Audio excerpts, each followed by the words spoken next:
Andrew Tate was right about something, and people hate admitting it. Before you click away, this video is not a defense of Andrew Tate as a person. It's not an endorsement of everything he said or done. It's not a fan piece. It's something much more uncomfortable than that. Because when someone you dislike says something true, the truth doesn't magically become false. It just becomes harder to swallow. Andrew Tate didn't rise to fame because he was polite, nuanced, or careful with his words. He rose because he said things a lot of men were already thinking, but felt ashamed to say out loud. And one of those things, the one that triggered the strongest reaction, was this idea: modern men are being raised weak, directionless, and dependent, and discipline is the only way out. That statement made people furious. Not because it was entirely wrong, but because it hit too close to home. For years, we've been telling young men that masculinity is dangerous, ambition is toxic, and striving for power or money is morally suspicious. We told them they should be softer, quieter, more agreeable, less competitive. Then we acted surprised when anxiety skyrocketed, depression exploded, and millions of men checked out of life entirely. Andrew Tate looked at that landscape and said something blunt: no one is coming to save you. And whether you like him or not, that message landed because it was true. Here's the uncomfortable part. Most men do not suffer because they lack information. They suffer because they lack structure. They wake up without a plan, drift through the day, escape into screens at night, and repeat the cycle until weeks turn into years. They are not oppressed by some hidden force. They are undisciplined, and no one ever taught them how dangerous that can be. Tate didn't invent that idea. He just packaged it in a way that couldn't be ignored. He talked about waking up early, training your body, controlling your impulses, and building financial independence. On the surface, that sounds basic, almost boring. But in a culture that tells men comfort is a right and struggle is trauma, discipline feels like an attack, and this is where people misunderstand the message. Discipline is not punishment. Discipline is freedom. When you control your time, your body, and your money, fewer people can control you. That's not misogyny, that's not extremism, that's reality. Money in particular is where the backlash gets loudest. Tate openly talked about wanting wealth, power, and status. He didn't pretend money was unimportant. He didn't dress it up as just wanting to be comfortable. He said money matters because it buys options, leverage, and security. And for some reason, admitting that out loud is considered offensive. But think about it. When a man is broke, every problem feels personal. A car breaking down becomes a crisis. A medical bill becomes a nightmare. A bad job becomes a prison. Telling men that money doesn't matter while they drown in financial stress is not kindness. It's negligence. People heard Tate talk about money and assumed greed. What many young men heard was relief. Someone finally acknowledging that wanting financial power doesn't make you evil, it makes you realistic. Of course, Tate went too far. He used shock as fuel. He blurred the line between confidence and arrogance, between self-improvement and domination. That's where criticism becomes valid. But rejecting everything he said because of how he said it is intellectually lazy. The truth is, society is very good at telling men what not to be. Don't be aggressive. Don't be selfish. Don't be dominant. Don't be obsessed with money.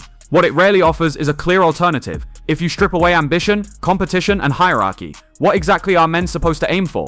This vacuum is where figures like Andrew Tate thrive. He didn't create the hunger, he just fed it. Another reason people hate this conversation is because it challenges a comforting lie, that systems are always to blame, and personal responsibility is optional. Yes, systems matter. Yes, inequality exists. But discipline operates on a different level. It's the part you can control when everything else feels stacked against you. Tate told men to stop waiting for permission. Stop waiting to feel motivated. Stop waiting to be understood. Build yourself first, and let the results speak. That message is dangerous only if you benefit from men staying passive. And that's the irony. A disciplined man is harder to manipulate. He needs less validation. He tolerates less nonsense. He's not easily distracted by outrage cycles or online arguments. He's busy. That kind of man doesn't click as many ads, doesn't buy as many empty promises, and doesn't fit neatly into narratives. This is why the reaction was so extreme. It wasn't just about Andrew Tate, it was about what he represented. A reminder that self-control still matters in an age built on indulgence. But let's be clear, discipline without empathy becomes cruelty. Discipline without ethics becomes exploitation.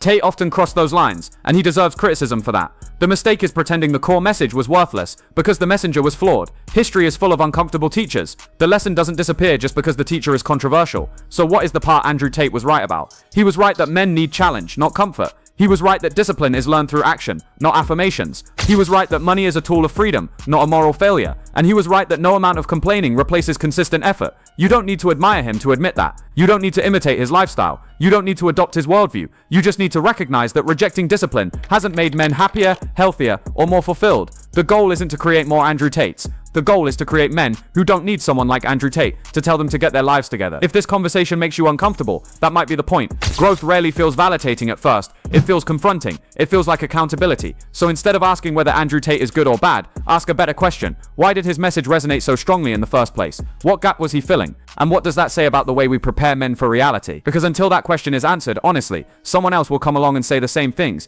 maybe louder, maybe harsher, and the cycle will repeat. If you found this perspective challenging, share it. Not because you agree with everything, but because difficult conversations are worth having. Subscribe if you want more breakdowns that go beyond headlines and outrage. And let me know in the comments. Was Andrew Tate completely wrong, or was he right about something people don't want to admit? There is another layer to this that rarely gets discussed, and it's about silence. For decades, institutions that once guided men through discipline slowly retreated. Schools deprioritized structure, communities weakened, rites of passage disappeared.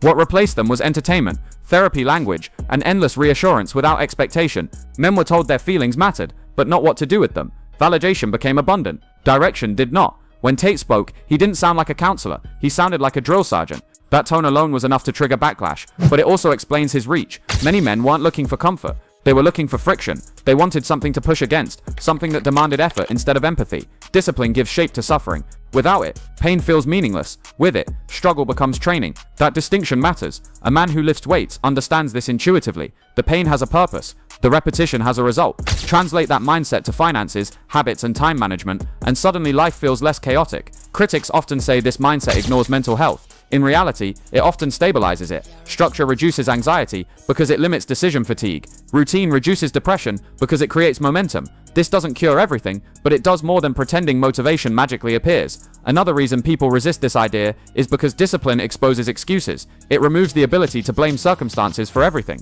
That doesn't mean circumstances don't matter. It means they don't get the final word. That shift in mindset is empowering, but it's also threatening to narratives built around helplessness. The internet amplified Tate because algorithms reward certainty. He spoke in absolutes. He didn't hesitate. In a world drowning in disclaimers, that confidence felt refreshing. Dangerous but refreshing.